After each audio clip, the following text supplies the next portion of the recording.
Assalamualaikum warahmatullahi wabarakatuh. Waalaikumsalam warahmatullahi wabarakatuh. Alhamdulillah wassalatu wassalamu ala Rasulillah Sayyidina Muhammad ibn Abdillah wa ala alihi wa sahbihi wa man wala wala haula wala quwata illa billah amma ba'd. Habib Jamal, gimana kabar antum? Alhamdulillah sehat ya. Sehat ya. Sehat walafiat. Alhamdulillah. Semuanya mudah-mudahan antum mendapatkan berkah, antum dan Amin. keluarga. Amin ya. Semuanya dan kita juga mendapatkan berkah. Dari salah satu dzurriyyah Nabi Muhammad SAW. Kita senang duduk bersama dengan antum, mendengarkan nasihat-nasihat antum. Kita memang selalu haus nasihat para ulama, khususnya para habaib. Begini Habib, saya ini, ya namanya masyarakat ya. Saya ini dapat satu buku, aneh buku ini. Yaitu menurut saya itu aneh, judulnya yang aneh. Ini judulnya ini gini, kecuali Ali. Judulnya ini.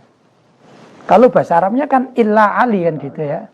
Ini buku dari tulisan Abbas Rais Karmani. Ya. Nah, ini dohirnya orang Iran ini. Begitu. Dan diterjemahkan di Jakarta ini. Kalau saya punya buku ini kan berarti ini beredar ya. Saya yang di Jawa Timur ya. Ini diterbitkan di Jakarta, saya dapat di Jawa Timur. Berarti buku ini ada gitu ya. Saya melihat buku ini isinya menyesatkan Habib. Oh, begitu ya.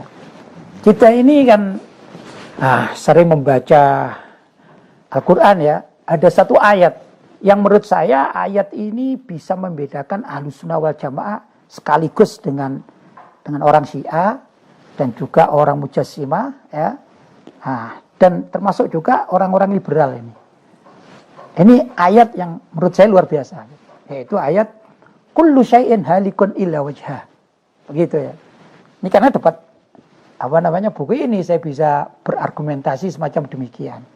Itu kalau arti kullu syai'in halikun illa wajhah itu kan menurut para ulama artinya kan kullu syai'in halikun, segala sesuatu itu halikun pasti akan hancur. Paling tidak di hari kiamat kan begitu ya. Illa wajhah, kecuali saya wajhah dulu ya. Wajhah itu kalau menurut Imam Bukhari kan illa mulkahu atau illa sultanahu ya, kecuali kekuasaannya itu menurut Imam Bukhari. Tapi menurut ulama yang lain mengatakan illa dzatahu, kecuali zat Allah kan gitu ya. Nah, kalau orang Mujassimah ini kan repot begini Habib. Mujassimah dengan artian yang betul-betul Mujassimah ya, bukan cuma ikut-ikutan gitu. Namanya dikatakan Allah itu mempunyai jisim. Kalau Allah mempunyai jisim kan berarti mempunyai tangan, yadun kan gitu ya. Allah mempunyai kaki, rijlun kan gitu ya. Dan Allah mempunyai wajah, yaitu wajhun kan gitu. Nah, kalau mengikuti pendapat Mujassimah, ayat ini kan mengatakan kullu syai'in halikun, segala sesuatu itu halikun pasti akan rusak, illa wajhak, kecuali wajah Allah. Berarti tubuhnya kan rusak, Habib. Ya, ini kalau logika kan begitu ya. Nah, itu satu, artinya jelas orang-orang Mujassimah ini salah ya. Seperti mereka mengatakan Allah itu duduk di atas arsy, di atas itu namanya kan ada bawah ada atas ya. Berarti tajsim kan begitu kalau diterjemahkan sesuai pemahaman mereka kan begitu. Nah, namanya duduk ini kan di atasnya, berarti di bawahnya ini ada semacam tempat duduk kan gitu ya. Ini jelas salah menurut akidah Ahlussunnah wal Jamaah. Itu orang-orang Mujassimah. Yang kedua, kalau di dalam buku ini Habib, itu dia menerjemahkan begini, kullu syai'in halikun illa Ali. Segala sesuatu itu pasti akan rusak kecuali Ali bin Abi Thalib. Jadi buku ini menyetarakan antara Sayyidina Ali dengan Allah Subhanahu wa taala. Ini ya aliran Syiah yang hulu kan gitu. Tapi sudah masuk di Indonesia, buktinya saya punya. Kan begitu ya.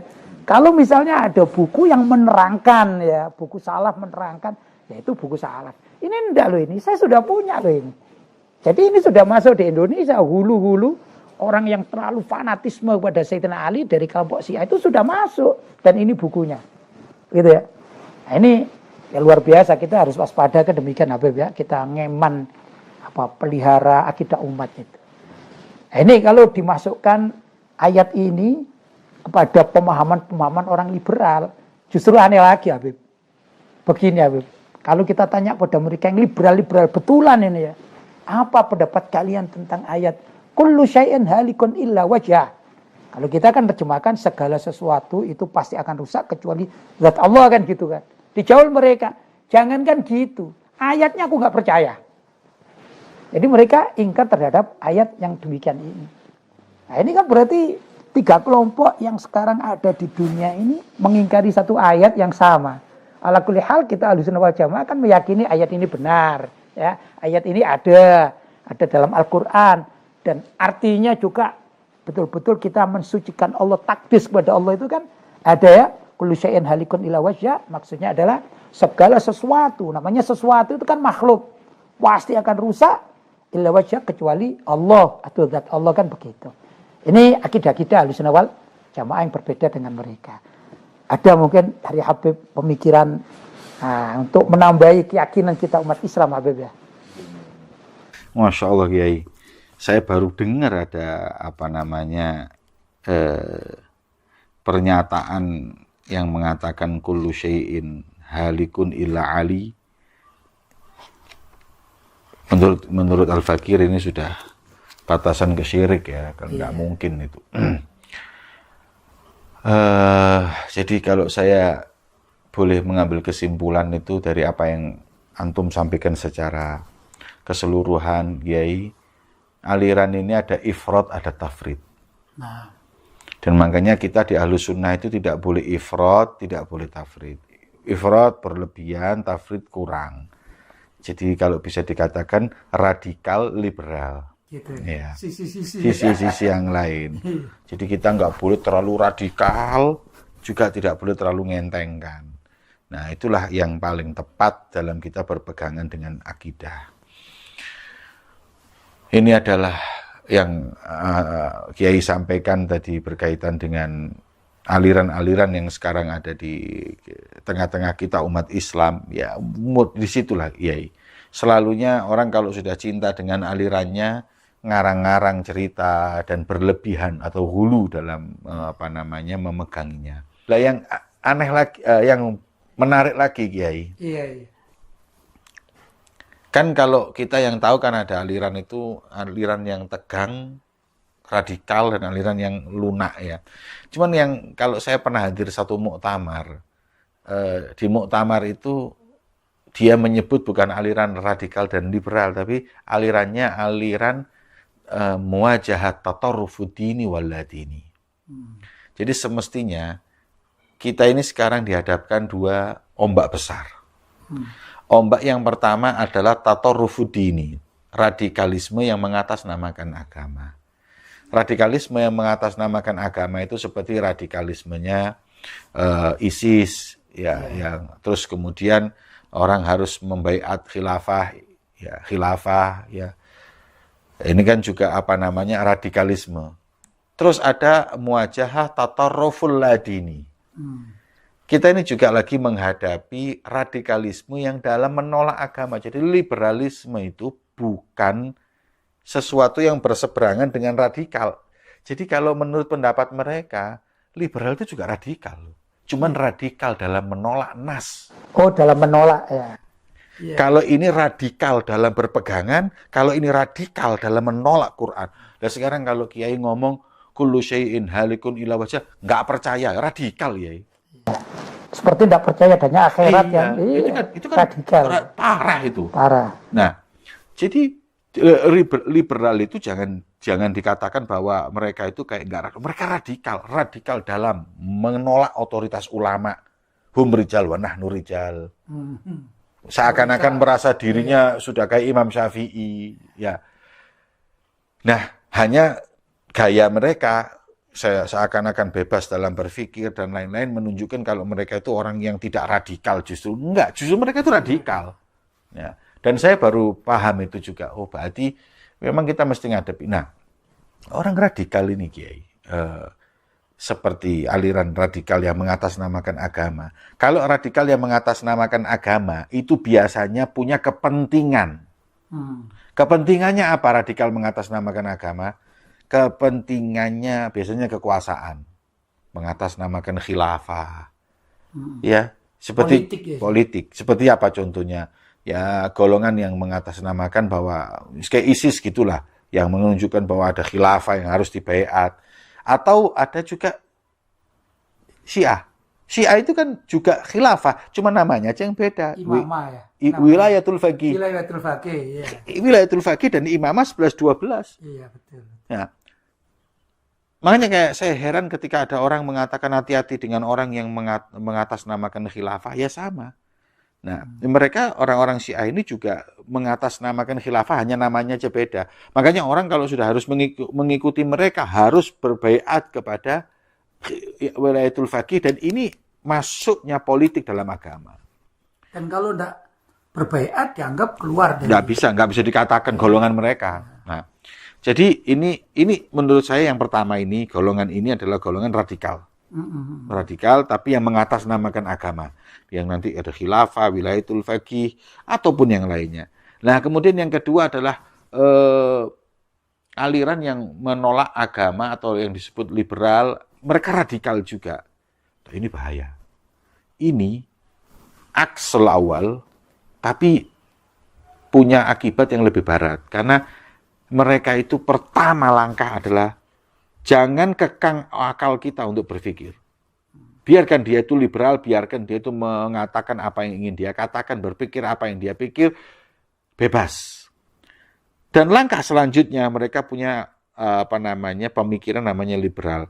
Liberal itu baru langkah awal menuju nanti inti terakhir ilhad, ateisme.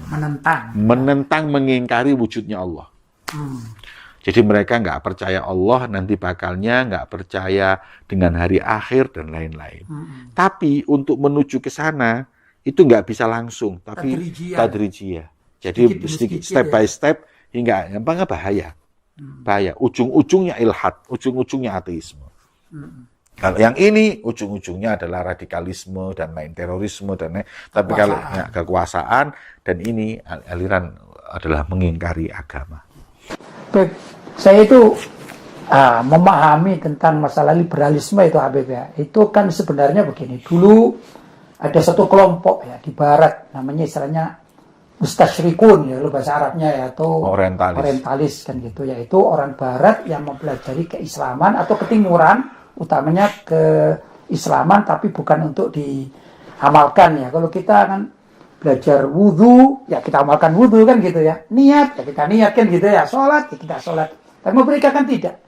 Mereka itu kan hanya mempelajari Islam dalam artian sebagai suatu ilmu gitu, kayak ilmu kedokteran gitu ya, ilmu filsafat, ini ilmu keislaman. Itu bukan untuk diamalkan, tapi untuk dicari celah menurut mereka. Kemudian dimasukkan laboratorium pemahaman mereka. Oh, ini ajaran Islam yang ini salah. Wah, ini perlu dikritik, gitu ya. Nah, misalnya sekarang musim ada orang anti poligami ya. Kalau orang tidak mau berpoligami bukan karena anti, itu kan ya boleh-boleh saja ya.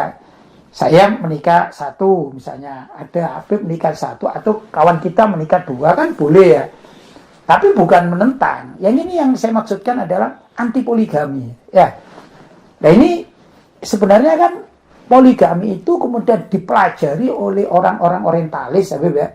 Kemudian mereka mengatakan, ini loh Islam, ini loh agama yang sifatnya cuma mengagungkan seksual misalnya. Kan begitu, Habib. Akhirnya dianggap ini Islam menjadi suatu yang runtuh, atau jatuh gara-gara dianggap mengagungkan seksualitas di dalam beragama. Kan begitu. Itu orang orientalis ya. Nah, dulu di Indonesia kan ada Senduk Hugro-nya, ada Van der Plas, orang Belanda yang menjajah kita juga mempelajari Islam bukan untuk diamalkan tapi dicari celah. Walaupun tentu menurut kita nggak ada celah dalam Islam, tapi kan standar mereka kan gitu, Habib. Nah, itu dilanjutkan oleh orang-orang liberal yang sekarang ini. Makanya sebagian dari tokoh-tokoh liberal di Indonesia ini ya, itu asalnya mereka ya anaknya orang Islam, orang baik-baik, bapaknya, keluarganya, kemudian belajar di Barat, ada di Boston, Chicago, dan sebagainya. Begitu pulang, pemikirannya ya liberal. Ya bayangkan saja mereka mendapatkan guru-guru yang orang-orang orientalis ya. Syekhnya itu ya misalnya nggak jelas gurunya. Iya, Charles namanya, Syekh Charles, siapa kan gitu, macam-macam ya. Namanya gurunya nggak jelas itu.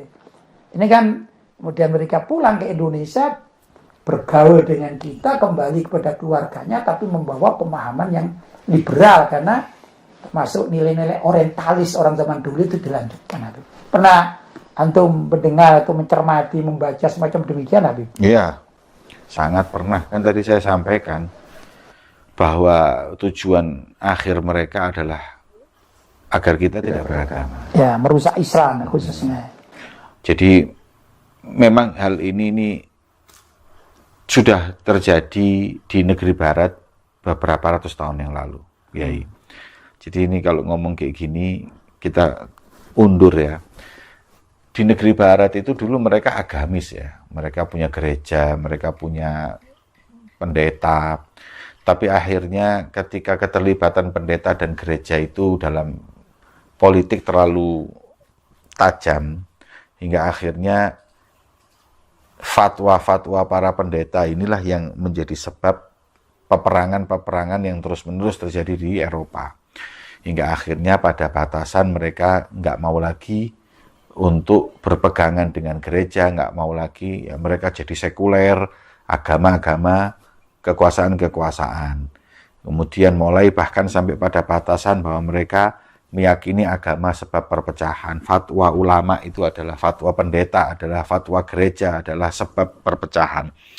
Hingga akhirnya berbondong-bondong mereka meninggalkan gereja, gereja sepi dan lain-lain. Itu yang terjadi di negeri Arab. Dan kemudian itu mulai diekspor ke negeri Arab. Di negeri Arab itu juga sama. Jadi dulunya enggak, beberapa tahun terakhir ini ulama dilibatkan dalam urusan politik, perebutan kekuasaan, hingga akhirnya yang terjadi saat ini negeri Arab adalah negeri yang berbondong-bondong mereka menolak agama. Bahaya, Kiai. Ya, bahkan waktu dalam satu sensus disebutkan termasuk negara yang banyak orang menolak agama itu adalah Saudi Arabia, yang konon benderanya adalah asyhadu alla ilaha illallah wa rasulullah. Apalagi sekarang ya. Apalagi sekarang ya seperti itu. Nah, maka itu kita sebagai para ulama itu sendiri juga harus cerdas. Jangan kita itu mau dibeli fatwa kita untuk kepentingan mereka. Karena masalahnya atau untuk sukses. Jadi kita jadi ulama, jadi tim suksesnya mereka, terus caranya pakai agama, pakai fatwa dan lain-lain. Terus setelah itu yang didukung korupsi, yang didukung dolim. Nah, akhirnya yang terjadi apa? Yang terjadi mereka itu nggak percaya sama ulama. Bukan cuma nggak percaya sama ulama, nggak percaya sama agama. Masyarakat. Gara-gara salah langkah ulamanya ya. Gara ulamanya. Ada yang salah langkah, kurang tanggap, gitu ya. Apalagi pro terhadap kekuasaan yang dolim, gitu ya. Nah, jangan juga kita menganggap bahwa kita ulama tidak boleh lepas dari politik dan lain-lain. Ya, kita tahu iya untuk nahi mungkar, tapi kalau kita terlibat Terlalu dalam. tidak, karena itu bahaya. Dan itu sudah terjadi. Ambil pelajaran, pelajari segala sesuatu itu dipelajari dulu, pelajari di Eropa, pelajari di Arab sekarang, dan ini akan diekspor ke negeri kita. Dan itu yang harus kita betul-betul pahami. Maka daripada itu apa yang Kiai sampaikan tadi itu khususnya berkaitan dengan bahaya pemahaman radikalisme dan liberalisme tadi itu, khususnya tadi itu liberal. Mereka kan memang tujuannya seperti itu, Kiai. Mereka kan meremehkan agama, meremehkan orang yang ulama. Otoritas ulama itu ditekan, dijadikan orang biasa. Kamu nggak usah terlalu lebay gitu loh sama mereka. Mereka juga orang-orang kayak kita kok. Orang liberal itu loh. Kepada masyarakat. Nah itu nantinya ya tadi itu ini tembus-tembusnya nanti akhirnya ujungnya adalah nolak agama. Itu terjadi. Saya waktu itu di Batu ini kan pernah ada Kiai, ada masjid dijual. Mungkin pernah dengar. Oh iya. Itu adalah teori atau cara untuk mencari dana. Ya, pinter-pinterannya aja bikin kalimat mencari dana. Masjid dijual maknanya masjid ini mempunyai saham untuk dijual sahamnya. Nah, terus saya baca di satu Facebook ya, tidak tahu di mana saya baca di Facebook, orang-orang non-Muslim membuli kalimat ini. Islam sudah mulai bangkrut, Tuhannya bangkrut dan lain-lain. Saya heran. Kenapa kok ada tulisan masjid dijual kok jadi ribut?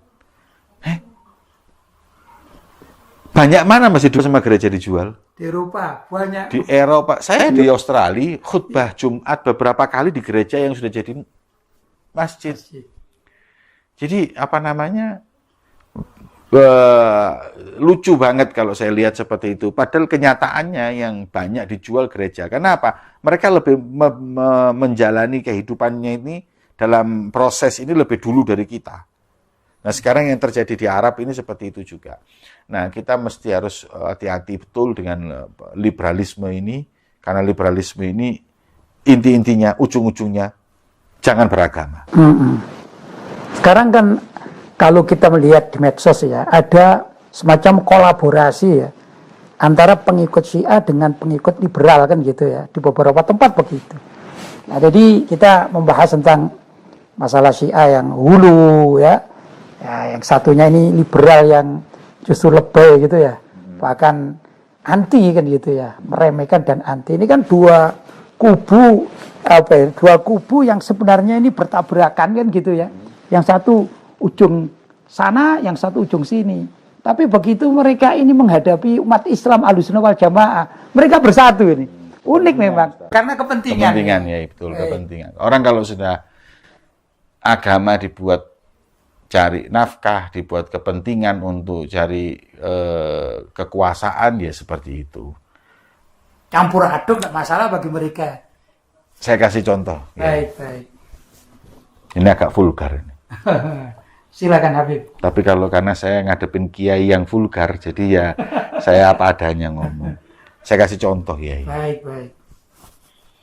Ketika di Jakarta ada pemilihan gubernur, yang jelas satu itu gubernur didukung oleh Blok Timur. Didukung oleh Blok Timur, tetapi gubernur ini punya cacat karena pernah menistakan agama atau menghina Al-Quran. Hingga akhirnya umat Islam ketika itu marah dan tidak mau untuk memilih dia. Lebih baik yang lain karena ini dianggap punya kata-kata yang menyakitkan hati umat Islam. Kemudian di sisi yang lain ada sekelompok umat Islam yang mereka beraliran, yang alirannya didukung oleh Blok Timur. Barat? Timur. Oh, yang tadi Timur? Itu yang gubernurnya. Oh, gubernurnya. Gubernurnya ini condong ke Blok Timur. Dan kemudian ada umat Islam, ada kelompok umat Islam yang mereka ini juga kan habis dihina Qurannya. Tapi mereka tetap membela calon gubernur ini, ya, calon gubernur ini tetap dibela karena gubernur ini ke Blok Timur. Nah, aliran ini sumbernya dari Iran. Lah Iran ke Blok Timur juga. Jadi hanya karena sama Blok Timurnya, Quran mau dicaci mau nggak dicaci urusan nomor belakang, tapi semua sepakat untuk mendukung. Berarti agama itu nomor berapa? Kepentingan politik nomor berapa? Oh, paham. Yeah. Nah, kalau sudah kepentingan seperti ini, agama ini jadi tunggangan semua. Kan coba saya bisa, ya Allah, apakah kok bisa sampai seperti itunya ya? Sampai nggak apa-apa urusan agama nanti, yang penting sama-sama Blok Timur. Subhanallah ya.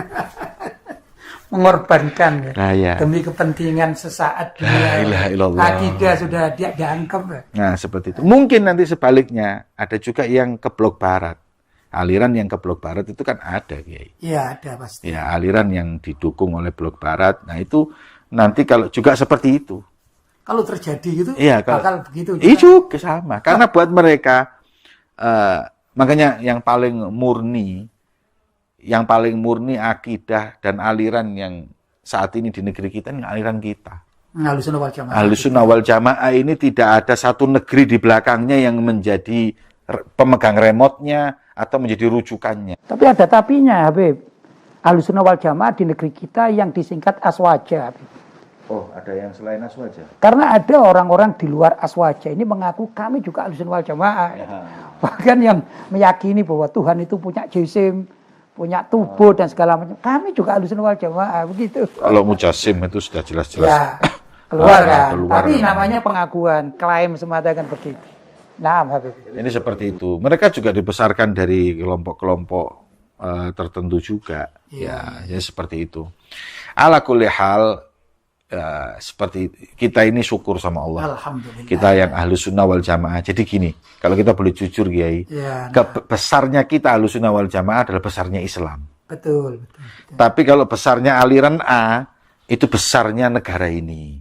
Kalau aliran B itu besarnya negara ini. Aliran itu semakin banyak, blok ini semakin kuat. Aliran itu semakin banyak, blok itu semakin kuat. Kita Ahlussunnah wal Jamaah. Semakin kuat, semakin besar Islam. Alhamdulillah. Seperti itu. Terima kasih, Habib. Sebelum ditutup, Kiai, Nah, saya baik. ingin menyampaikan apa yang disampaikan Kiai Sadid Kencong. Oh iya. Beliau pernah matur kepada guru saya, Habib Umar. Nah, Habib. Habib, ada dua aliran di negeri ini. Aliran satu ini didukung dengan dukungan yang begitu besar dari Iran. Dan satu lagi didukung dengan dukungan yang begitu besar dari Saudi Arabia. Dua negara besar ini mendukung aliran ini. Dalam dukungan itu bisa materi, juga bisa guru, ulama. Kemudian kata Kiai Sadid, kami pengen, Habib, kami Ahlussunnah didukung oleh ulama Hadramut. Jawaban Habib Umar seperti ini. Kalau dukungan itu masih berbentuk manusia, nggak akan kuat. Kalau mau kita kuat, hanya kita bersandar kepada zat yang paling kuat. Nggak dukungan Saudi, nggak dukungan Yaman, nggak dukungan A atau B, dukungan Allah. Baru kita menang. Kalau dukungan masih pada makhluk, kita bersandar dengan Saudi, Yaman, Iran, hancur. Tapi kalau kita bersandar kepada Allah, kita akan kekal. Habib boleh tanya, Habib ya? Monggo. Habib pulang dari Hadramut tahun berapa, Habib? Tahun 2001. Saya pulang dari Mekah tahun 91, Habib. Masya Allah, 10 tahun sebelum. Ya. Waktu Habib Umar bin Hafid datang ke Indonesia, antum masih belum pulang, teman-teman antum belum pulang ya. Saya termasuk penerjemah beliau, Habib. Masya Allah. Cuman saya tidak menerjemah dalam ceramah beliau, tidak.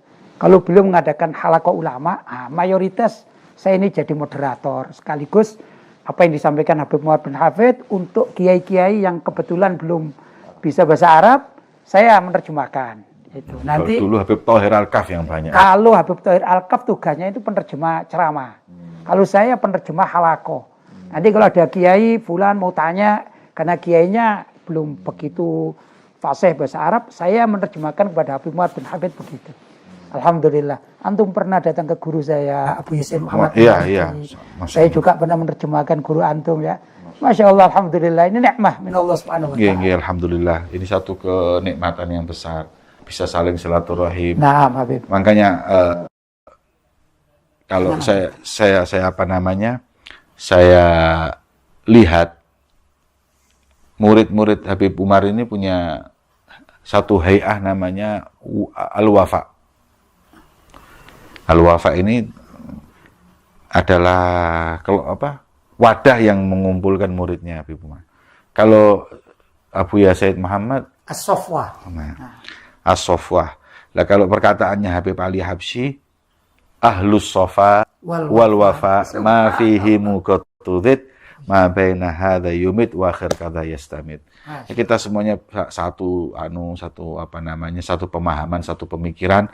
Nah, hanya saja kadang-kadang tidak ketemu itu bikin dunun. Sangkaan macam-macam. Tidak jumpa gini ya. Kita ketemu, kita ngomong, tanya, insya Allah bisa saling bisa memberi masukan, atau paling tidak kita bisa tahu alasan apa yang kenapa saudara kita seperti ini. Nah, watawasau bil haqqi watawasau bis sabr. Alhamdulillah ya ikhwan, apa yang kita bincangkan dengan Habib Jamal bin Toha Pak Akil, mudah-mudahan ada manfaatnya dan bisa kita ambil pelajaran, dan mudah-mudahan kita umat Islam semakin luas wawasannya dan semakin terbuka hatinya, bisa menerima kebenaran dari manapun berasal. Mudah-mudahan apa yang kita lakukan ini diridhoi oleh Allah SWT dan dicintai oleh baginda Nabi Muhammad sallallahu alaihi wasallam. Ini saja dari saya. Hadza wal afu minkum. Wassalamualaikum warahmatullahi wabarakatuh.